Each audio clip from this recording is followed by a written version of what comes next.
آج کل پیران عظام نے ایک نیا طریقہ واردات نکالا ہے کہ یہ بڑی بڑی محافل کا انعقاد کرنے لگ گئے ہیں، جہاں باڑے کے خطیب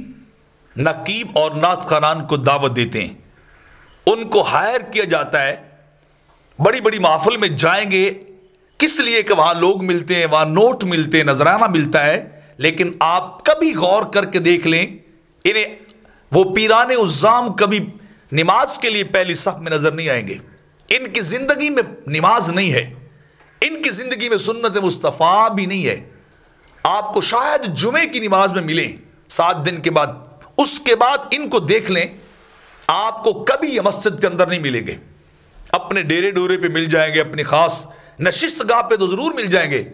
مسجد کے اندر آپ کو جہاں 5 وقت کی نماز ادا کی جائے، با جماعت با تکبیر ادا کی جائے، آپ کو کبھی نہیں ملیں گے۔ لیکن جب کوئی محفل ہوگی اس کے اندر انہوں نے کرائے کے لوگ لائے ہوتے ہیں، اور وہ آتے ہی اتنے ان کی تعریف کے ڈونگرے برساتے، زمین و آسمان کے کلابے ملا دیتے ہیں، ثابت یہ کرتے ہیں کہ شاید سلسلے کے بانی یہی تشریف فرمائے، سلسلہ چالی ان پر آیا، پوری طریقت، پوری شریعت، پوری حقیقت، معرفت تو انہی پہ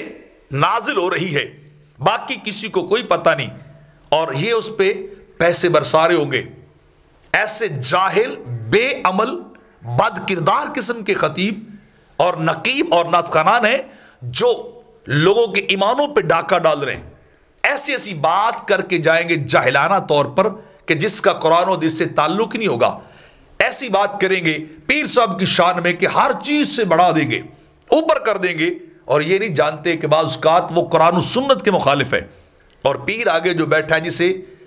نماز بھی نہیں آتی، اس کا قرآن بھی صحیح نہیں، وہ تعریف کے ڈونگرے برسا رہا، نوٹ برسا رہا ہے۔ انہیں کوئی آج کل کی خطیب علماء کی بات نہیں کر رہا، علماء حق کی بات نہیں کر رہا، خطیبوں، نقیب اور نعت خوانوں کی بات کر رہا ہوں۔ انہیں اس سے کوئی غرض نہیں کہ سامنے آپ کا کون سے عقیدے کا مالک بندہ بیٹھا ہے، کس سٹیج پہ جانا ہے، کس پہ نہیں جانا ہے، یہ تو ان کو پیسے دکھاؤ، ان کا موڈ بنتا جائے گا۔ یہ کوئی طرح کسی طرح کی محفل کے اندر بلاؤ تو آج کل پیران عظام بلاتے ہیں، قوال بلائیں گے، بھانڈ قسم کے لوگوں کو بلائیں گے، اور واقع ان کی تعریفیں کریں گے، ان پہ پیسے برسائیں گے، مرید برسائیں گے، اور یہ نہیں دیکھتے کہ میرا پیر تو نماز بھی نہیں پڑھتا، یہ نہیں دیکھتے کہ میرے پیر کو تو قرآن بھی نہیں آتا، میرا پیر تو سنت کا جو ہے وہ تابع بھی نہیں ہے، میرا پیر شریعت کا مذاق اڑاتا ہے، میرا پیر مجھے مسجد میں کیوں نہیں نظر آتا،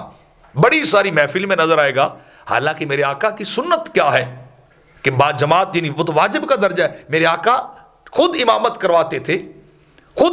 تشریف لاتے تھے، اور یہ ایسے پیر بن گئے کہ جو چھپے ہی رہتے ہیں۔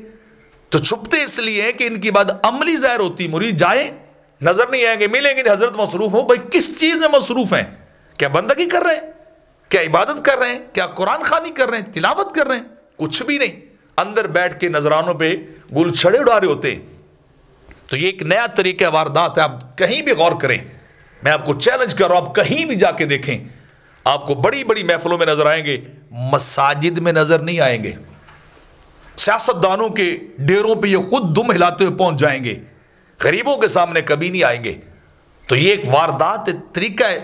واردات مذہب کے اندر نکالا جا رہا ہے، بے عمل لوگ ہمارے عقیدے برباد کر رہے ہیں، عقیدے بدل رہے ہیں، اور آگے بیٹھا ہوا جاہل واہ واہ کر رہا ہے، سبحان اللہ کہہ رہا ہے، اسے پتہ ہی نہیں کہ ڈاکہ ڈل گیا، اسے اس کی متاع حیات لوٹی گئی، اور وہ بیٹھا واہ واہ کر رہا ہے۔ تو آج کل یہ خطیب، نقیب اور یہ نعت خوان حضرات یہ بربادیاں پھیرتے جا رہے، برباد کرتے جا رہے، ان کے قریب نہ جائیے، ان کے قریب جائیے جو سر سے لے کے پا تک سنت مصطفیٰ میں ڈوبا ہوا ہے، جو کلام کسی عالم دین کا، کسی پڑھ لکھے انسان کا پڑھنے والا ہو، صحیح العقیدہ آدمی ہو، صحیح العمل آدمی، اس کے قریب جائیے، اس کی گفتگو آپ کی زندگی کو بدل دے گی، اور ان بے عملوں کے پاس جائیں گے تو بے عملی لے کے آئیں گے، ان کے پاس جاؤ، کبھی آپ کو نہیں لے کے جائیں گے چلو مسجد کی طرف چلتے، آؤ مسجد بیٹھ کے گفتگو کرتے، نہیں، محفل کی طرف لے کے دوڑ جائیں گے، لیکن مسجد کے قریب بھی نہیں جائیں گے۔